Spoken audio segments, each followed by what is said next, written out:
Hey everyone, it's Ephemeral here again with another quick video. This time, as I'm sure you know, as you've probably already clicked on the title, is all about using your attack chopper in a very kind of attacking kind of way. Or in other words, how to attack with an attack chopper. Recently I had a couple of requests for some, how do you fly fast and low? Well, the answer for that really is just have a bit of a low ping, not one like this. That helps a lot. And practice, and really try and think ahead, think far ahead. Think about the turns that are coming up and the way that you're going to have to angle the chopper. And lastly, something important to think about is the fact that you've got a massive whopping tail coming out the back of the chopper that you've got to take care of. Because if you whack that into anything, it's going to spin you in the opposite direction. Even if you fly under something, the tip of the tail might hit what you're flying under. If you're angling forwards for speed, the tip of the tail is going to be up in the air. If you're swinging around to the left, the tip of the tail is going to swing around to the right behind you. That sort of thing. So really it's just a bit of practice. I'm not doing a very good job here at all, really. But yeah, just as an introduction to the video, I thought I'd just talk about that briefly before we go on to how to use your attack chopper in a very attacky kind of way, as I already mentioned.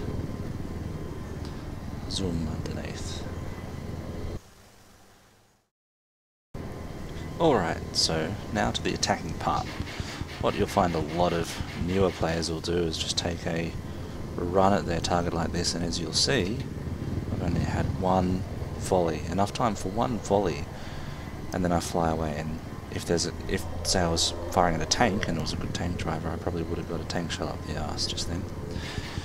So then you'll turn around, have another go at it, and already haven't got enough time. So then people start to learn about circle strafing, which is where you just fly around in a circle, strafing around, as the name implies. But I guarantee you, even if it's not a very good tank driver, you're going to eat a tank shell doing this sort of thing. It's really easy to shoot helicopters that do that sort of thing. So another method that I sometimes like to do is something I call peekaboo, where basically I'd like to have a bit more speed than this, but yeah, basically you just try and find an angle, you know where they are, so you pop out of cover and boom, hit them a couple of times, fly away, try and have as much speed as possible and be as unpredictable as possible so that you don't get that tank shell that I was talking about up the wazoo. Now if you can do this, sure, you're not going to get killed, you're going to get a few shots on the tank, slow them down, that sort of thing, but you're not really doing that much to help out your team. You're not destroying the tank in the one or two volleys that you really should be to be able to justify the use of that very expensive chopper. Now I'm going to show you the method I like most, which is what I call rocking the cradle, but I can't do it with this sort of ping. As you can see, I can't even aim straight. Bloody hell. Alright, so I've got the ping under control. Now I'm just going to demonstrate that rocking technique that I was talking about. I'm going to very quickly look out the bottom of my right hand side of the screen, looking through the window for my target, rather than aiming straight at him whilst I'm trying to locate him. That way I'm not going to fall straight down, and I'll have more time to aim and fire, because it is good to have a little bit more time to aim as well as fire. Makes it much more effective. And whilst it's reloading, as I just did then, you point the nose straight back up in the sky, get some more backwards motion. Another good trick is to do it sort of sideways like this. I find that can work quite well. Then nose up and rocket straight back down, and it should swing back on the target. And that's a little bit better, My aim hasn't been great today, I apologise for that.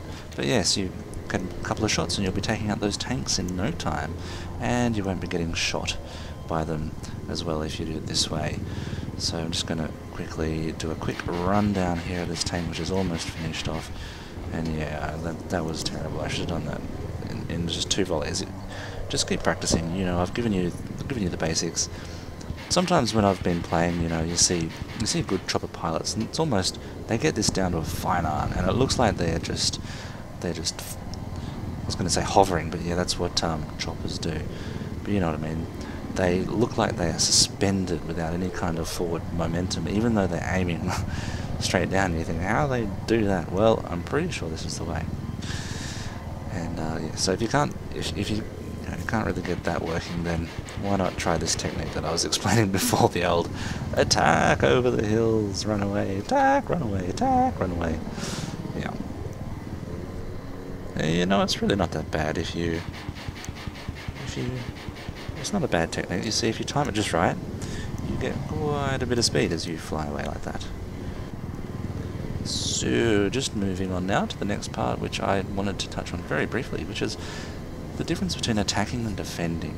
And by that I mean as a team, so you should always be thinking about teamwork in Battlefield 3. I mean, that just goes without saying, but I'm going to say it anyway, because quite often people don't. Anyway, so what I mean is that, okay, so just for example, say your team is holding a flag, they're defending it.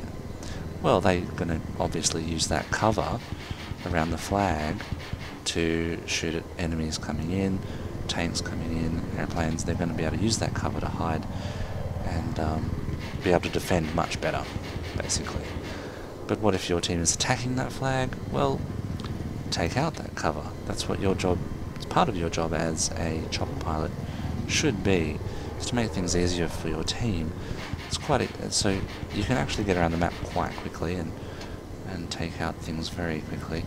Let's see if I can get around this hill and up to D and then flip around and see how quickly I can take out that building behind me. Should be able to do it in one shot, one volley. What was that? Oh, Jesus. Okay, yep, so there you go. One volley takes that out. Here's another building people like to take cover in. So only do it if your team is attacking, and I think that'll do. That's enough. Thank you very much for watching this video, and I hope it has been useful in some way to someone, somewhere. This is Ephemeral, with a crappy computer, signing out.